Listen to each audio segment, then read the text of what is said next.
It was unusual for me to be working on a Saturday. The only reason I was in Lancaster today was to placate a special customer. I work for a manufacturing company called Python. We make telephones.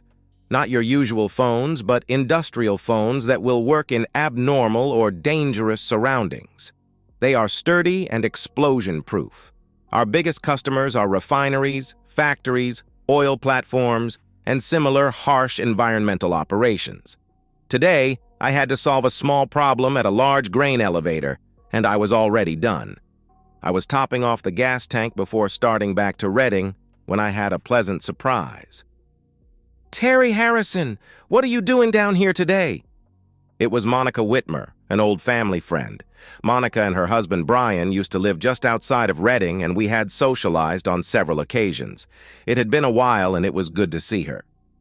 "Hi, Monica. Just here for half a day doing a little work in Mannheim. How have you guys been?" We made small talk for about 10 minutes, and I ended up following her to their house for a family barbecue. Monica was from the coal regions, and Brian and his family were from Lancaster. Most of the people at the gathering were Brian's relatives. I called my wife, Darcy, to tell her some old friends waylaid me. She and Monica then spent 10 minutes chatting. I felt better letting my wife know I was delayed. It was a non-eventful gathering except for one small thing. I was introduced to Brian's father and 2 brothers, as well as a half-dozen offspring. Each one of them had the same smile. The canine tooth on the right side of their mouth protruded outward, and when any of the men or children smiled, their lips would curl up around the tooth in a pixie-like grin. My curiosity got the better of me. "Monica, I need a little help here." "Do you need more beef or more ribs?" No, I'm fine. I was just wondering about the unique smile that all the kids have, and also Brian and his brothers." "Oh, you noticed. It's hard not to, especially when you have a whole group of them together. It is a gene thing. Brian, his brothers, and their father all have the funny little tooth in the front. They pass it on to their kids, and their kids will pass it on to their kids. It is sort of cute, don't you think?" I smiled and let her get back to her hosting duties. I had a lot of time to think on the drive back to Reading. Darcy and I had been married for 20 years. I met her in college, and we seemed to click. A few years later, I started work with Python and have been with them for almost 19 years. We have 2 18-year-old twin sons, Ron and Rob, who start Penn State in the fall, and a cute little daughter named Jenny, who is 14.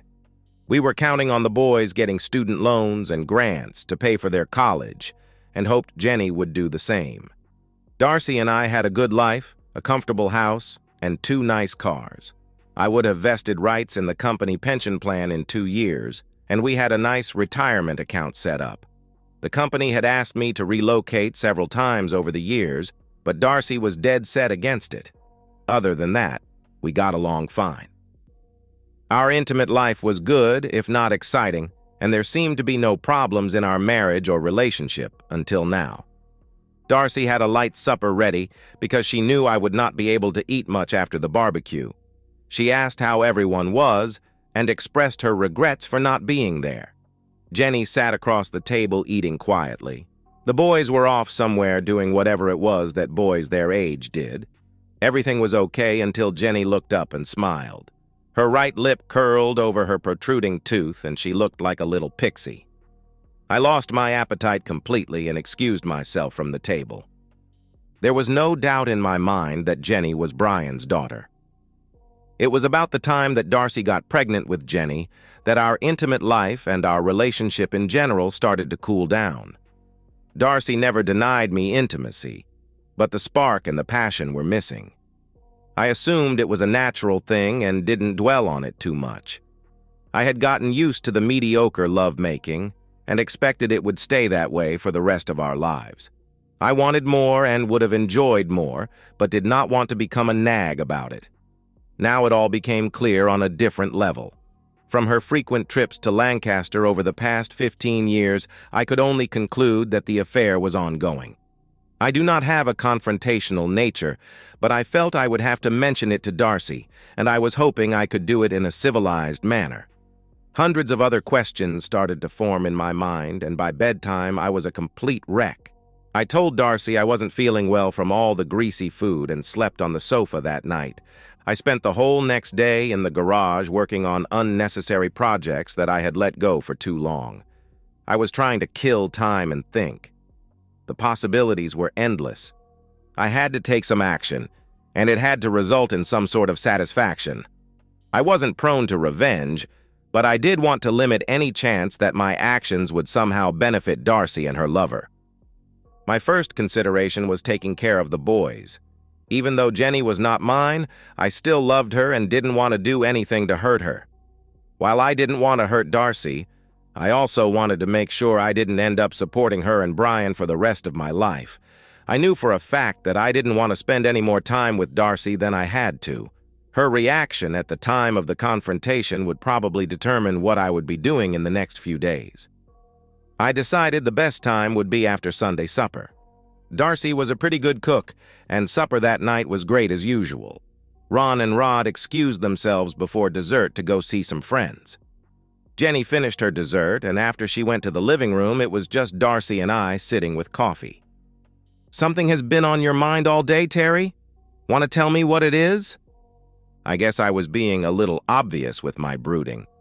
I was just wondering how long we were going to wait before we told Jenny who her real father was. I didn't know how else to bring it up. There was a long pause at the other end of the table, followed by a deep sigh. It is amazing how long it took you to figure it out. She remained stoic as her eyes went from the middle of the table up to mine. I don't think she has to know until she is at least 18 or she has some sort of medical problem where it becomes necessary. Everything is fine just as it is. We can't accomplish anything by telling her now. "Is that fair?" I asked. "Fair to who? A stable family life is important to a girl her age. She doesn't need to know. I'll tell her when the time comes. For now, just keep your mouth shut." I was amazed. I had just told my wife that I was aware of her infidelity, and she ended up dominating the conversation and making demands on me. In my mind, she was supposed to be apologetic and sorry for what she had done, but that is not how it was going. She was acting as if she did nothing wrong, and everything was going to continue as it was, whether I liked it or not. My first reaction was to jump down her throat, but it was about that time that I saw a slight movement in the hallway by the dining room. Jenny had been listening to our conversation. As I paused, I could hear her scurrying away. I decided to lay back and take a calm approach. "Should we consider a divorce?" "I just said it was important to maintain a stable family environment for a few more years. A divorce is out of the question. What would Jenny and I do if we separated? I think it would be better to wait a while until she is older and everything is stable financially." Things suddenly became clearer.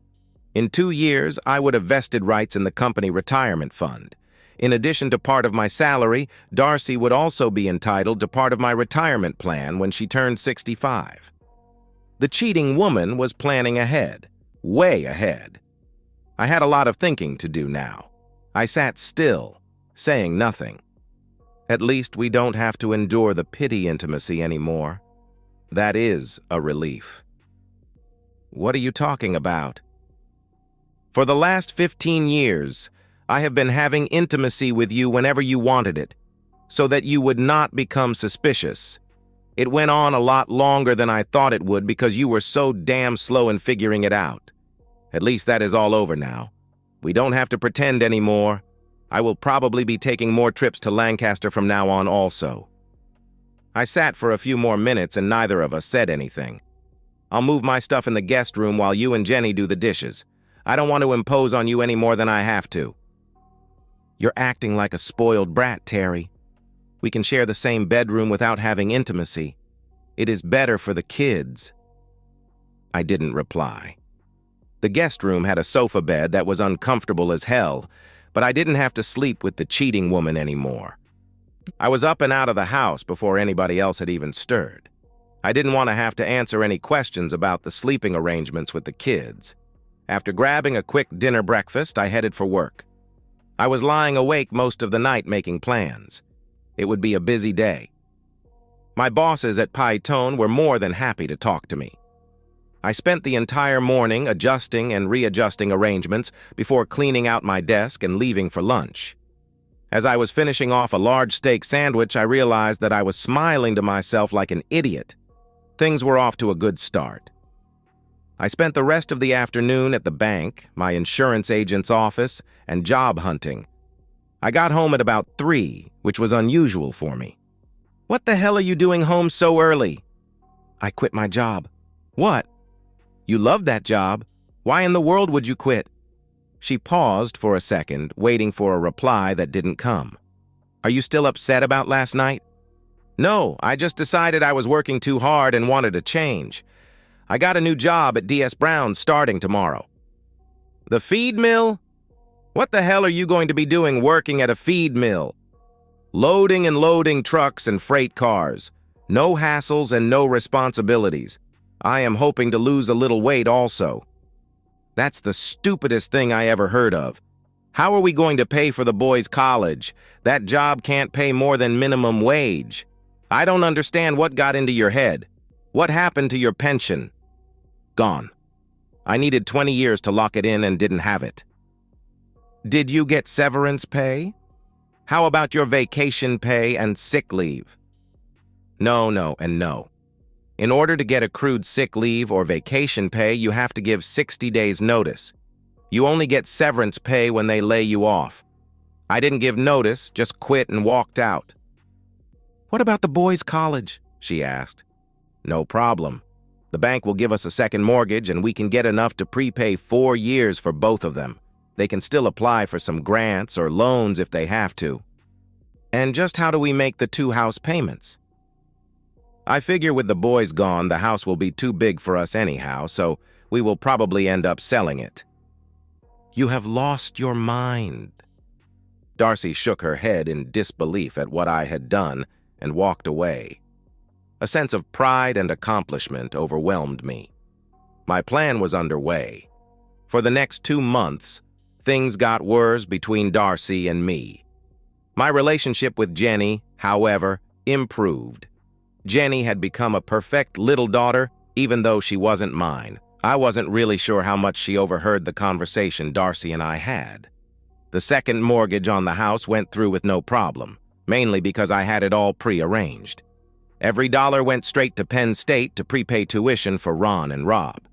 We could no longer afford the mortgage payments, so the house went on the market. I quietly sold off my gun and coin collection and stashed the money away in a safe place. I traded in my BMW for a used Ford pickup so I would have no payments. Darcy and Jenny kept their cell phones, but I got rid of mine and told the boys to get their own if they wanted them. I was barely making enough to pay the utilities and buy food. We had to let the house payments slide until it sold. The bank understood. After the house sold, we still cleared about $30,000. I took the entire check and bought Darcy a new Lincoln sedan. I had checked the Blue Book carefully, and that car had the highest depreciation rate possible. In 5 years, it would be worth next to nothing. I hope she enjoyed it. We rented a small house in a modest section of town. Darcy was making a lot more trips down to Lancaster. We never talked about it.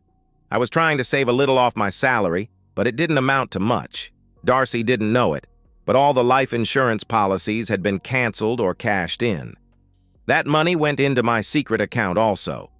Jenny and I became very close. She was pulling away from Darcy and becoming more attached to me. I didn't mind, but it seemed to annoy Darcy. The boys were doing great in college. When Jenny's 16th birthday was coming up, I asked her if there was anything special she wanted. She whispered what she wanted in my ear and asked me not to tell Mom. Darcy was absolutely furious when she saw that Jenny had had her right canine pulled.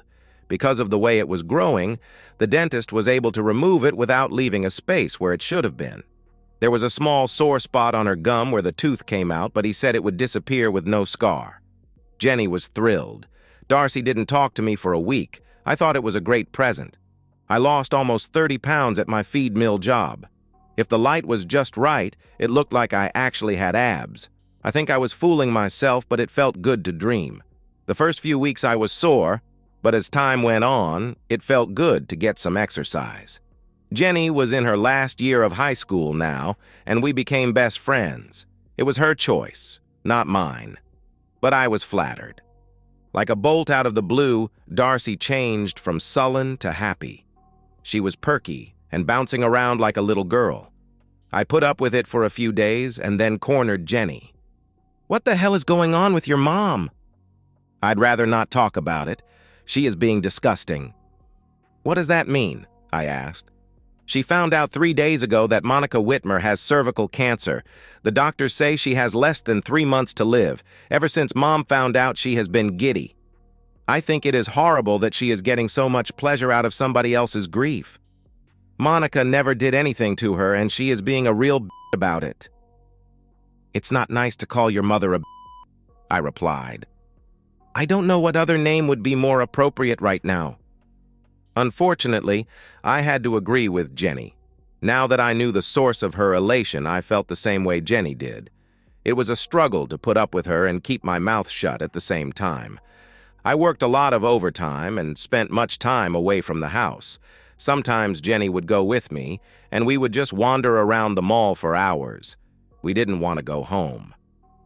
3 weeks later, I was served with divorce papers. Since Jenny was going to be 18 before it was final, child custody was not an issue. We no longer owned a home and had no money in the bank. Darcy did not ask for alimony or support. It was just a straightforward incompatibility divorce. I signed the papers as they were and quit my job at the feed mill. I stopped by the Python offices and then made a quick detour by the bank before going home. Darcy was not at home.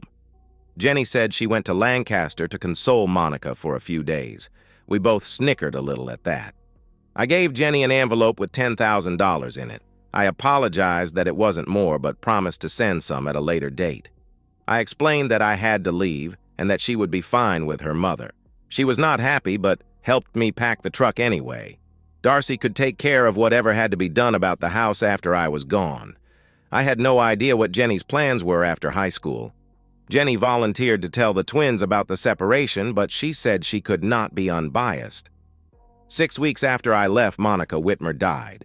My friend Tom Kalita lived in a double-wide modular home by the Ocala National Forest near Silver Springs, Florida. He actually lived in Moss Bluff, but no one has ever heard of that. He retired from the Air Force, and he and his wife, Wanda, spent most of their time fishing and going to yard sales. Tom had been after me for several years to come down and visit. It was nice to have a place to go to. I was always fascinated by the fishing shows on TV, where they would catch monster fish using ridiculous lures. Tom spent the next few weeks proving it was real. He taught me how to scoot a jigger bug over the top of the lily pads. It was exhilarating to see the large mouths swoop out of the water after the annoying intruders. It was fun for the first few months, but then it started to get old. I had heard nothing from home, mainly because no one knew where I was. I was counting the days till the divorce would be final. Tom and Wanda were fully aware of what was going on and were very supportive. The day after the divorce was to be final, Tom and Wanda were going to drive me to the international airport in Orlando. I wasn't taking much, so packing was no problem. I left Tom the Ford pickup as a thank you for putting up with me. That was when things took a strange turn. Before we could get out of the driveway, a black SUV pulled in behind us. Tom had no idea who they were. Clyde Green introduced himself and his friend, Dave Fielding, as FBI agents. "We are looking for Terry Harrison. Can you help us out?" Agent Green appeared to be the spokesman. I didn't say anything, but just raised my hand slightly. "Mr. Harrison, we need a few minutes of your time. Can you help us out?" "Of course. No problem." Tom and Wanda gave a small smile to the group and went inside the modular. We all sat down at the picnic table on the front patio.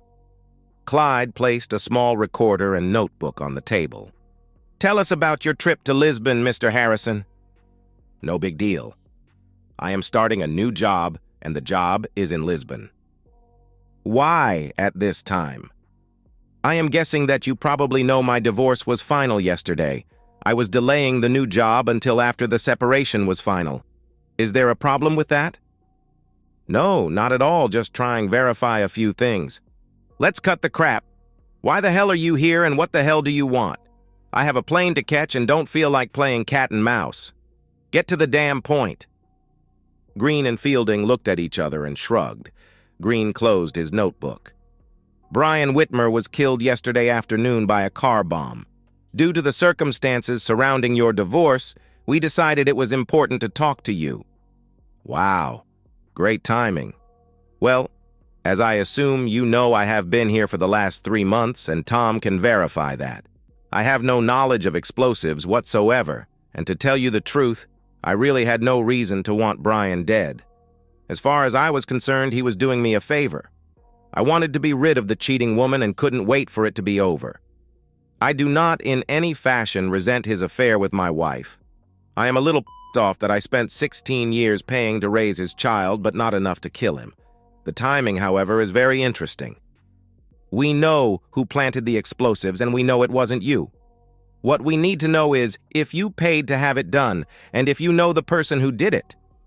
Tell me who you think did it, and I'll tell you if I know him. Do you know a man named Tony Donato from Westchester? Don't know anyone by that name. In fact, I don't know anyone at all from Westchester. Did you guys check the phone logs and stuff? How do you know it was him? We couldn't find any records of phone calls to Mr. Donato from anywhere in Florida for the last month. The technique used to set the bomb was very crude but effective. Mr. Donato has used the same setup several times before, but we have never been able to nail him. What exactly are you trying to find out from me? I don't know anything about the bombing. I don't know Mr. Donato, and I couldn't care less if Brian Whitmer was alive or dead. Brian Whitmer was the reason my wife left me, and I thank him for that. No grudges on my part, honest. We just didn't want to leave any stones unturned. You understand, I am sure. Will you be available if we need to talk to you again? Most certainly. I will get in touch after I get settled in. 4 hours later, I was on my way to Lisbon. The plane flight gave me a lot of time to think about the past few years. My relationship with Darcy had been going downhill for a long time. I was too dense to realize she was having an affair. To make matters worse, I had raised her love child as my own. I actually loved Jenny and grew closer to her after I found out that she wasn't mine. Once I realized that Darcy was planning on getting some monetary benefit from my job and my retirement, I decided to take steps to stop it. Python was more than happy to suspend my employment for a few years if I agreed to take over the new European operation. The timing was perfect for the company and me. I had not counted on Brian's wife dying, but Jenny was getting close to finishing school anyhow. My new post as VP of Continental Operations came with a substantial pay increase, a great benefits package, and a reinstatement of my old retirement plan. I had a small nest egg secretly stashed away, and all my affairs were in order. I felt bad about not doing more for Jenny, but I could make up for that later. Ron and Rob were finishing up at Penn State, and things were looking good for them. I was 3 months behind on the status of Darcy or Jenny, but was hoping to catch up after I got settled. The interview with the feds went faster and easier than I thought it would. I got to thinking that this was unusual, but didn't dwell on it too much. I more or less put in the back of my mind with a silent sign of relief. It did get me wondering what had happened, though. Getting settled in my new home was a lot easier than I thought it would be. I had underlings now, and they had pretty much taken care of things before my arrival. The house, or should I say, the villa they picked out for me was spectacular. It was on a hillside with a beautiful view of the harbor. I was enrolled in language lessons twice a week and had plenty of time for private tutoring. As they say, life was good. For some reason or another, I had not contacted Jenny or Darcy. In fact, no one other than the company and the twins knew where I was. Ron went to grad school at Texas A&M, and Rob was now a second lieutenant in the Army, thanks to ROTC. They said Darcy was at the graduation, but no one discussed the separation or divorce. They readily agreed not to let her know of my location. They did not know where she was living or what she was doing and avoided asking. Jenny had told them about everything leading up to the divorce, and apparently she had not sugarcoated it. They seemed a little bitter toward their mother. I was proud of all 3 of my children. A year had passed and things were going well. It was early April when I got an invitation to Jenny's wedding. Unfortunately, it got to me about 2 weeks after the date of the ceremony. A small note inside expressed her desire for me to give her away if I got the invitation in time. I felt bad about not being there for her. It took about 2 hours for my assistant to get a current address and phone number for Frank and Jenny Conti in King of Prussia. "Hi, Jenny, it's Dad." "Dad, you got my invitation. I missed you so much." "Hey, slow down, slow down. Everything is fine. I am just sorry that I didn't find out about the wedding till it was too late. I am really upset that I missed it." "It was wonderful. And, other than you not being there, everything went perfectly. I really wanted you to walk down the aisle with me. Frank is a great guy, Dad. You will like him. He is just finishing up an electrical engineering degree from Drexel, and hopefully he will be starting a new job in a couple months." Jenny was talking a mile a minute.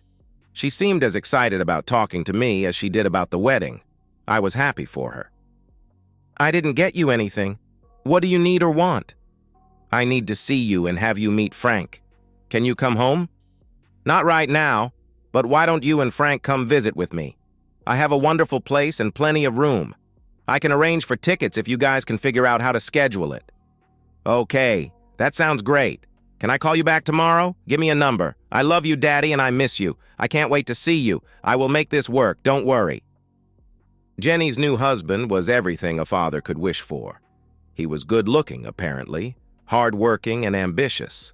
I liked him and felt that he would take good care of my daughter. Even though I knew Jenny was not mine, I loved her as my own. Jenny was more than willing to update me on her mother. Darcy found herself estranged from Brian's family after his death. They seemed to think that somehow she was responsible for what happened to Brian. There was also some talk about her affair with Brian behind Monica's back that made her an unwelcomed family guest. Without Brian, Darcy had no way to support herself. She was now working at Zinn's Diner by the Turnpike and living in a mobile home near Lancaster. While Jenny was dressing so we could go out for supper, I had some one-on-one time with Frank. "Any particular plans after college, Frank?" "Mainly a job. Jenny has agreed to relocate to wherever we have to go, so that makes it a lot easier. I'd rather find a job I like than be stuck in one I don't like at a particular location." "I think I can relate to that." For 10 minutes, we talked about what he studied at Drexel and what type work he was looking for. Surprisingly, he spoke pretty good Italian. He picked it up from his grandparents, who lived with them while he was growing up in Philly. We were planning on opening a service office in Parma, and the only holdup was finding someone to man it that spoke the language. Experience wasn't as important as education and the ability to manage in this case. I was trying to figure out how to make it work while I listened to Frank talk. Having Jenny close enough that I could see her occasionally would be great. It was good being a boss. About that time, my beautiful Jenny joined us. We were casually chatting as we walked to the car. "Jenny, since I could not make it to the wedding, who did you get to give you away?" Frank's Uncle Anthony introduced Frank and I, and he was more than happy to do it. He gave us a very nice wedding present also. Frank sort of laughed at that. I never expected to get a $10,000 wedding gift from anyone, and getting it from Uncle Anthony was a real surprise. It's not like he has a real job or anything. I am not sure where he gets his money, but it sure was appreciated. Well, I must remember to send Uncle Anthony Conti a nice letter to thank him myself. Oh no, he is an uncle on my mother's side. His last name is Donato. I glanced over at Jenny, and she had a small grin on her face, like a pixie but without the tooth curl. And so, we've reached the end of today's story. Was it what you expected, or did it take a twist you didn't see coming? I'm curious to hear your thoughts. Share them in the comments below, and let's get a conversation going. If this story kept you hooked, make sure to hit that like button. And if you're new here or just haven't subscribed yet, now's the perfect time to join our community. I bring you fresh, captivating stories every day, so click that subscribe button and turn on notifications so you never miss out. Thanks for watching, and I'll see you in the next one.